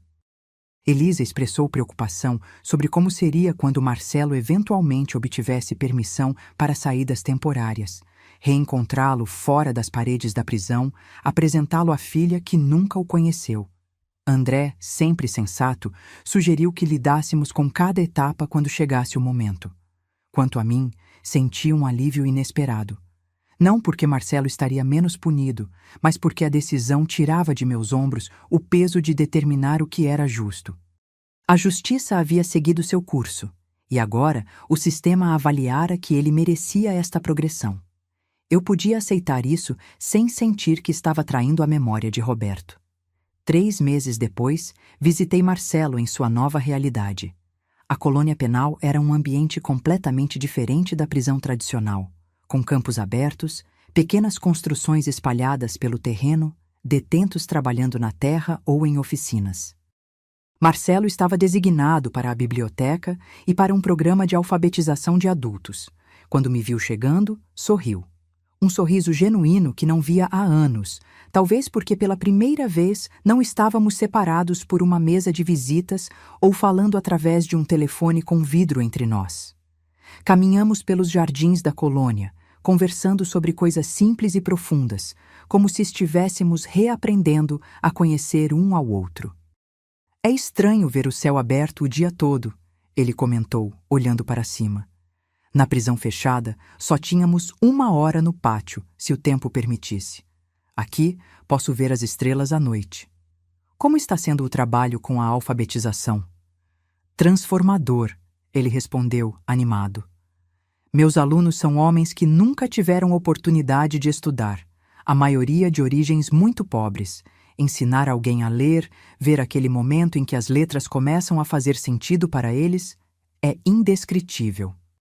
Observei-o enquanto falava, notando como seus gestos haviam mudado, como sua expressão parecia mais aberta, mais presente. Ainda era o mesmo homem que havia cometido um crime terrível, mas também estava se tornando alguém diferente. Marcelo, perguntei após um momento de silêncio, você acha que conseguirá construir uma vida quando sair daqui? Ele considerou a pergunta seriamente. Não sei. Tenho medo do que encontrarei lá fora, de como as pessoas me verão, se conseguirei trabalho, um lugar na sociedade. Mas sei que quero continuar o que comecei aqui. Ensinar, ajudar outros que enfrentam dependência. Dar algum significado a todo esse sofrimento. E quanto a nós, você, eu, Elisa, sua sobrinha, acha que um dia poderemos ter algum tipo de relação familiar normal? Normal não, ele respondeu honestamente. Nunca será normal depois do que fiz. Mas espero que possamos construir algo novo, algo baseado em quem somos agora, não apenas no que aconteceu. Naquele momento, senti um lampejo do que poderia ser. Não perdão completo. Talvez isso nunca viesse, mas uma forma de aceitação, uma capacidade de olhar para frente sem negar o passado. O tempo continuou sua marcha inexorável. Mais 2 anos se passaram. Marcelo progrediu ainda mais no sistema, conquistando o direito a saídas temporárias para visitar a família em datas especiais. O primeiro Natal que passou em minha casa foi uma experiência surreal. Tenso no início, depois gradualmente mais relaxado, à medida que Luísa, agora com 5 anos, quebrava o gelo com sua curiosidade inocente sobre o tio que morava longe. Elisa observava tudo com cautela protetora, mas também com uma abertura crescente. André, pragmático como sempre, tratava Marcelo com civilidade distante, sem hostilidade, mas também sem intimidade. Durante esses anos, também passei por minha própria transformação. O luto por Roberto lentamente evoluiu de uma dor aguda para uma saudade mais suave, um espaço permanente em meu coração que aprendi a carregar sem que me esmagasse. Aos 67 anos, redescobri pequenos prazeres, um bom livro, uma tarde com minha neta, uma aula particularmente inspiradora com meus alunos. Também comecei a namorar novamente, para minha própria surpresa. Carlos, um professor de história aposentado que conheci em um sarau literário, entrou em minha vida com sua gentileza e inteligência. Ele sabia toda a história. Quem em nossa pequena cidade não sabia? E ainda assim, me via como uma mulher completa, não apenas como uma vítima de tragédia. Você tem uma força impressionante, Márcia, ele me disse uma vez, enquanto caminhávamos pela praça. Sobreviver ao que você passou e ainda conseguir amar a vida, amar as pessoas, isso é extraordinário. Não me sinto extraordinária, respondi sinceramente. Apenas fiz o que precisava ser feito, um dia de cada vez. É exatamente isso que é extraordinário. Quando Marcelo soube sobre Carlos, demonstrou uma alegria genuína por mim. Você merece ser feliz, mãe, disse ele durante uma visita. Papai também gostaria que você seguisse em frente. Havia uma maturidade em suas palavras que não existia antes, uma capacidade de pensar além de si mesmo que talvez fosse o sinal mais claro de sua reabilitação. Em uma tarde de primavera, 7 anos após a morte de Roberto, recebi uma carta inesperada. Não era de Marcelo, mas de Denise, a senhora que conheci no grupo de apoio anos atrás, cujo filho também estava preso por homicídio. Querida Márcia, ela escrevia, Eduardo finalmente saiu em liberdade condicional na semana passada, após 15 anos. Os primeiros dias têm sido surreais. Ele está tão mudado, o mundo está tão mudado. Há momentos difíceis, sem dúvida, mas também momentos de alegria que nunca pensei que voltaria a sentir. Lembrei-me de você e de nossas conversas sobre o equilíbrio impossível entre amar o filho e nunca esquecer o que ele fez. Talvez esse equilíbrio seja, afinal, possível. Não perfeito, não sem dor, mas possível. A carta me fez refletir sobre a jornada que ainda estava pela frente.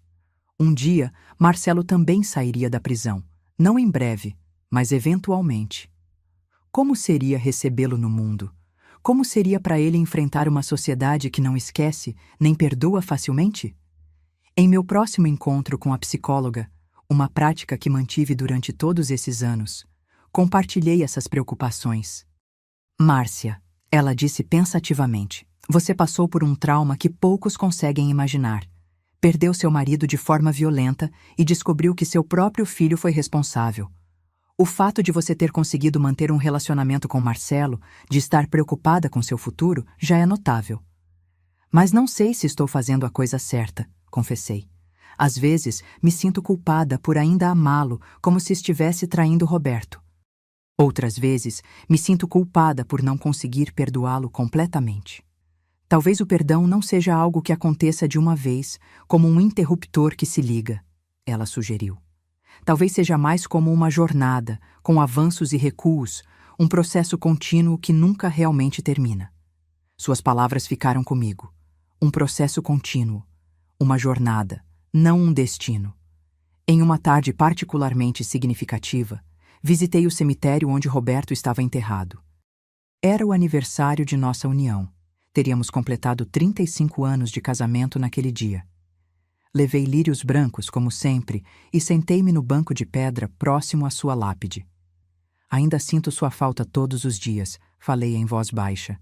Mas estou seguindo em frente como você gostaria. Luísa está crescendo tão rápido, tão esperta. Tem seus olhos, sabia?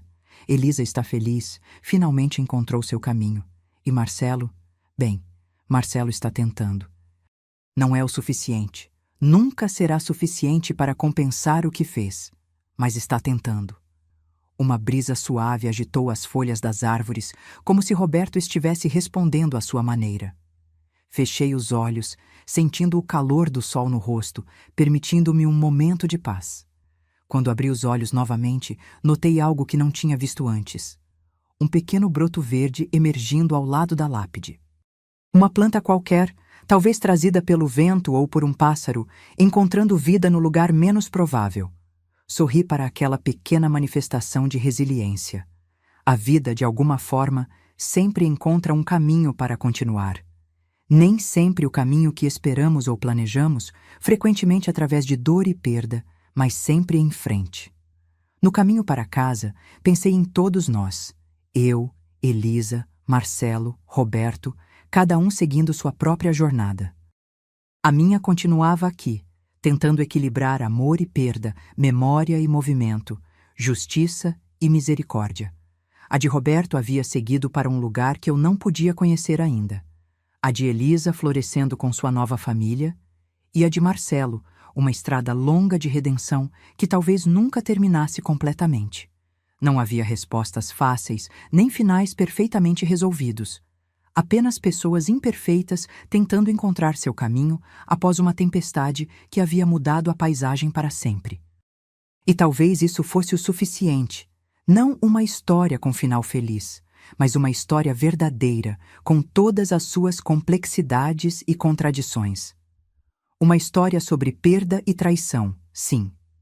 Mas também sobre resiliência, sobre a capacidade humana de continuar respirando, andando, vivendo, mesmo quando parece impossível. Sobre como as pessoas podem mudar, para pior e para melhor. Sobre como o perdão é complicado e contínuo. Sobre como a vida segue inexoravelmente, mesmo após as piores quebras. Minha vida havia se partido em 2 momentos distintos. Antes e depois daquela ligação do banco. Antes e depois de descobrir que meu marido havia sido envenenado pelo nosso próprio filho. Mas continuava sendo minha vida, com todas as suas feridas e cicatrizes, com todos os seus momentos de dor e vislumbres de alegria. E enquanto dirigia de volta para casa, para a nova vida que havia construído das cinzas da antiga, senti uma certeza profunda. Continuaria em frente, um dia de cada vez, carregando comigo tudo que havia perdido e tudo que ainda podia encontrar. Agora, se você gostou dessa história, clica em se inscrever e me diz nos comentários qual parte te deixou de queixo caído. Ah, e não esqueça de se tornar membro para ter acesso a vídeos exclusivos que não posto aqui. Te espero lá.